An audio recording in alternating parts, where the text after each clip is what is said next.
It's pretty obvious that being good at rhythm games transfer over to other games since they're all pretty much similar in nature, just hit note to music. So it got me thinking about what games tie into each other. Like, if I was good at Project Sekai, would that mean I'll be good at Chunithm? Since the games are pretty similar, I'll probably state the obvious. Having rhythm sense. Yeah, makes sense for a rhythm game. But what I've noticed when I started playing Osu, which was my first rhythm game, along with seeing other people play their first one, is that they can't time the notes for shit. You have to continue playing for a little bit, and then you start developing a sense of rhythm, being able to time the notes properly. So when you try another rhythm game, you have that understanding on how to hit the notes to the beat of the song. Technically, playing a rhythm game will make you learn any second one quickly since they follow the same gameplay concept of being on time with the music. But this video is planned to be specific within these different games and how the mechanics or gameplay elements connect with each other. I'm going to start off with the most basic type of rhythm game, vertical scrollers. Any rhythm game where the notes fall to the line is categorized as a vertical scroller rhythm game because the notes scroll vertically.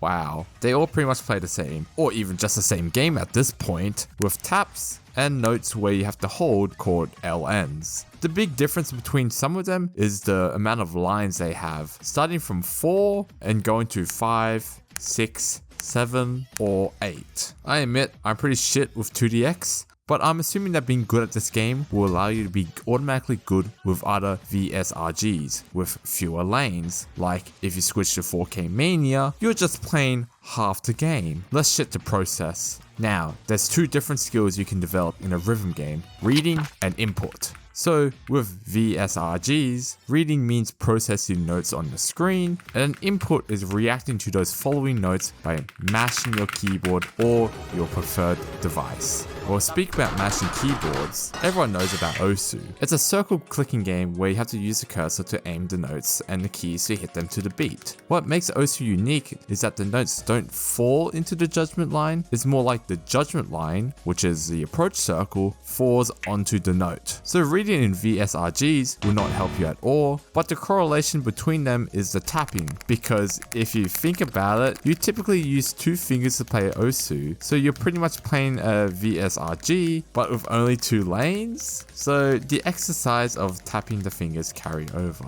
The other game that helps with tapping is Project Diva. It's a Vocaloid themed arcade rhythm game with 4 buttons and a sensor thing? 4 buttons. Sounds familiar to 4K Mania. But then, the gameplay is...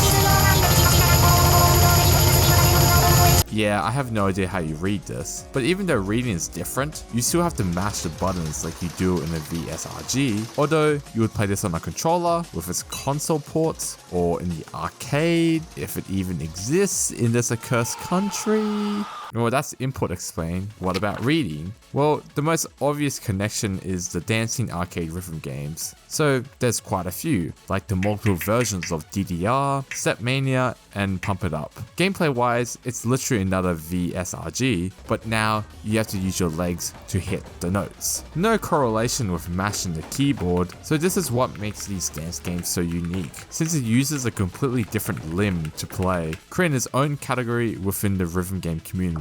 The one dance game I didn't mention is Dance Rush Stardom. That's because the game is a bit unique from the other dance games. It uses a giant sensor where it tracks where you step and then translate the input in-game as left or right. The notes do scroll down the screen like a VSRG, but there's no lanes, only one big one where the notes can easily fall to. Hitting the notes are based on left and right leg input, but anyone that plays the game knows that's a lie, because you can hit it with any leg to be honest. The simplistic nature of Dance Rush Stardom makes reading from VSRGs tie in a little bit, but it mainly relates to dance games and the input of slamming your feet. So that's the dance games. So we move on to the other category that ties in with the VSRGs with both reading and input. So basically VSRGs, But on mobile, well, same idea. Notes fall down, but the input's a little bit different. You use your index fingers to tap, but in some cases with higher levels, you use your other fingers. Along with that, there's also different note types to add variety since you're playing on a touchscreen. There's the simple ones like Project Sekai where you have to tap on the lane, then Arcaea where there's 4 lanes on the bottom and then the top has lasers to follow, and then Phigros where notes can come from any direction. But first, let's start off with Project Sekai. It's another Vocaloid based rhythm game with a lot of anime girls, and it's where you have a variety of notes fall down for the player to hit. There's taps and slides where you have to drag your fingers across the bar, and flicks where you have to swipe the direction of the arrow. So tapping is pretty much the same input in VSRGs, but the other mechanics make it unique due to the touchscreen nature of the game, and those mechanics are fairly common within other mobile rhythm games. We'll get back to talking about them, but we cannot mention Project Sekai without comparing it to Chunithm. It pretty much has the exact same layout, same songs, and made by the same company. But it's in the arcade, so instead of wasting money on the gacha system for underage fictional girls, you're doing it just to play the game. It's not really any better. Anywho, Chunithm pretty much has all the same mechanics as Project Sekai. Instead of flicking notes, you have raise notes, where you raise your hand up to hit it. Oh wait, they actually do have flick notes, but that's only on the harder levels. Although, there's more mechanics such as the different types of air notes, where you have to swipe up into the air or down, or just hit them when the notes in the air. So on a basic level, Sekai players will pretty much be playing the same game, but then they'll have to learn the new mechanics, which seem pretty easy to pick up. Now moving to Arcaea. So although it has the same gameplay elements from a traditional 4K Mania game, it also has lasers above the playing field, where you have to use your fingers to drag across the screen and follow them. It sounds like a simple mechanic, but since it's on a 3D plane, it's easy to get confused following the laser going in multiple directions, or even getting your hands tangled as you multitask by hitting the other notes. So some of the reading and tapping aspects come from VSRGs, but then you have to learn reading and following the lasers, which is something new. The only other game that has something similar to the laser mechanic in Arcaea is Sound Voltex. Both games look very similar, 4K, VSRG with a laser mechanic, but Sound Voltex is an arcade game, so reading transfer over, but the inputs are completely different. You can't use your fingers to follow the lasers. Instead, you have to turn a knob, following the direction the laser is going, no correlation to dragging your fingers. Additionally, there's 2 FX notes on the bottom, which you have to hit with your thumbs. So even though it's laid out like 4K Mania, it has 6 inputs, making it a bit more difficult to read. And the other mobile game is Phigros. On a basic level, Phigros doesn't seem special. The notes fall down the screen and they either tap, hold, flick, or drag, just like any other mobile game. But the unique thing about Phigros is that the notes can come from any direction of the screen, adapting to the changing position of the judgment line. So even if you have this tapping skill from other mobile games, you're gonna have to adjust to reading notes from all directions. Another similar game is Lanota. It has similar note types as well with a dynamic playing field which zooms in and out as well as spins around. So all the input skills transfer over, but the most visual change is the judgment line being a circle. Although different, you'll probably be used to reading a changing playing field like Phigros. The notes come from the middle of the ring and towards the edges, unlike any VSRG, so processing a circular playing field might feel a bit different at first. Well, speaking about mobile games with circular playing fields, we have Rotaeno. The notes come from the middle and you have to use your thumbs to hit them. It has some of the same note types like flicks and holds, but what makes the game unique is the gyroscopic controls. You rotate your phone to move the playing field around and to hit certain notes like the rotate notes, where you have to rotate your phone left or right to hit them, or the catch notes, where you have to align your phone to hit them. Although the reading is similar to the other games I mentioned, the input isn't, since you have to use your thumbs on the side, as well as the notes only going in 2 lanes. There's also arcade games with circular playing fields, 2 notable ones being Wacca and maimai.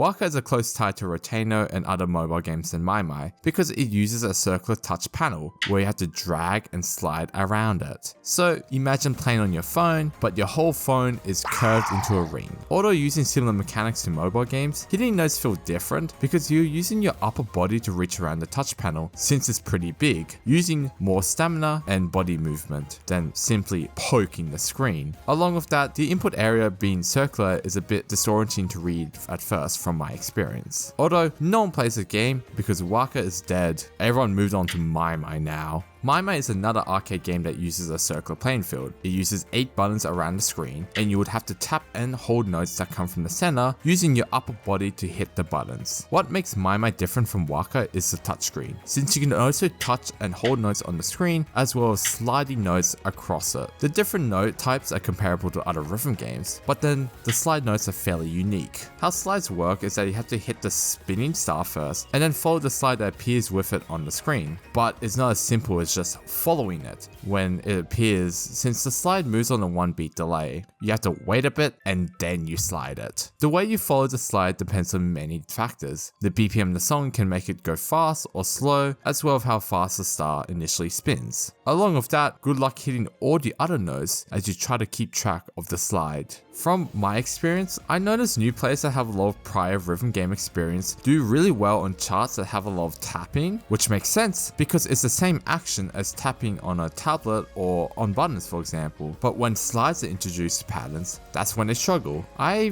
never met anyone that was really good with slides as a beginner. Everyone's forced to learn this unique mechanic when they start playing. Weirdly enough, the game I usually see that transferred to maimai skill is Taiko. Although I see this being one way. Being good at Taiko helps with being good at maimai, but not the other way around. I'm basing this from my own experience. I'm rainbow rating in maimai, but I completely suck at Taiko, and most of the beginner players that I met that are prodigies have a background in Taiko. To explain, Taiko is an arcade or even home rhythm game based on a drum. You use 2 drumsticks and you either hit the middle of the drum when you see a don note and the rims when you see a ka note. What I'm assuming is that the way the drumsticks are used is that you'll use your wrists to swing as well as alternating between them. Basically playing the drums. Like, wow, who would have thought that playing the drums would help with a rhythm game that uses a drum?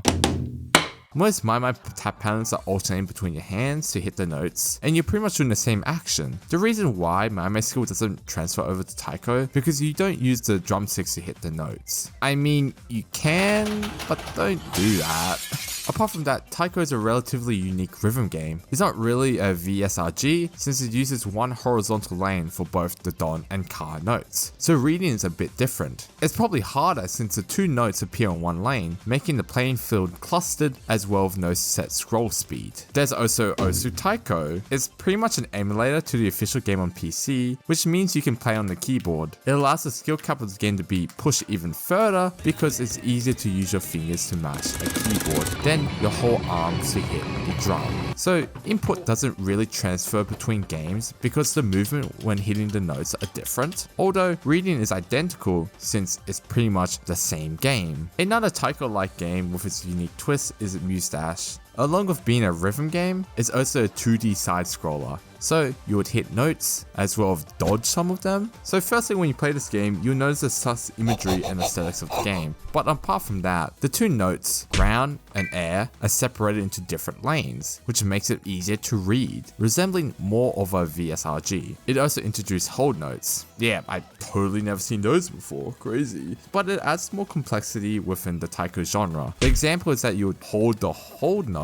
and then hit notes in that hold, similar to LMs and VSRGs. Now here are some extra games that I don't really know how they can connect with the other games I mentioned here. We have Beat Saber, which is a VR game where you have to swing your arms around to hit the notes with the controllers acting as lightsabers. There's standard notes as well as directional ones, where you have to swipe your saber to that direction. There's also bombs and walls the player has to avoid. Since it's VR, there's no buttons or touch input, and the notes fly to you, meaning there's no correlation with any of the games mentioned here, input or reading wise. Although you use upper body movement like maimai or Wacca, but that's just called doing exercise, you unfit fuck. And then there's Osu's most neglected game mode, catch. People don't consider this as a rhythm game, more like a mini game. Well, it was actually a mini game originally from Is2DJ called Is2Catch. Well, that doesn't really help its case. You play a character holding a bowl, and you move left and right to catch the falling fruit to the music. The fruits fall like a VSRG, but there aren't any lanes, and you don't press the buttons to the notes, so it doesn't play as one. It plays more like a 2D scroller at this point, and it's also the far superior Osu game mode. This video is made for fun. I guess take this chart and video with a grain of salt, since it's based on my experiences and what I observe when playing rhythm games. It's not like I have a PhD in rhythm games, for example. Other players might view these games differently, so is there anything you disagree on? Then feel free to start a discussion in the comments. Anywho, off topic, but I have channel memberships now for anyone that wants to support me. Starting from 150, you get a cool Discord role with access to a secret chat on my server, as well as receiving priority to your comments, meaning that I'll actually read through it and reply to it, because sometimes I cannot be fucked reading large chunks of paragraphs since I get those a lot. Also, there's some emotes and a badge as well. The higher tier has shoutouts which come at the end of the video, like how you see every other YouTuber does it, or maybe a secret Easter egg in the video. I've done this before with people on my server just for fun, as well with people that pay me in other favors. This was a joke. I'll make it clear that I actually never got any 5 picks. Then there's the highest tier. I don't know what to do with it, but it means that I love you if you do decide to get it. So join now to support the channel, or not. Like, it's your money. I'm not forcing you to join, but it would be nice, you know.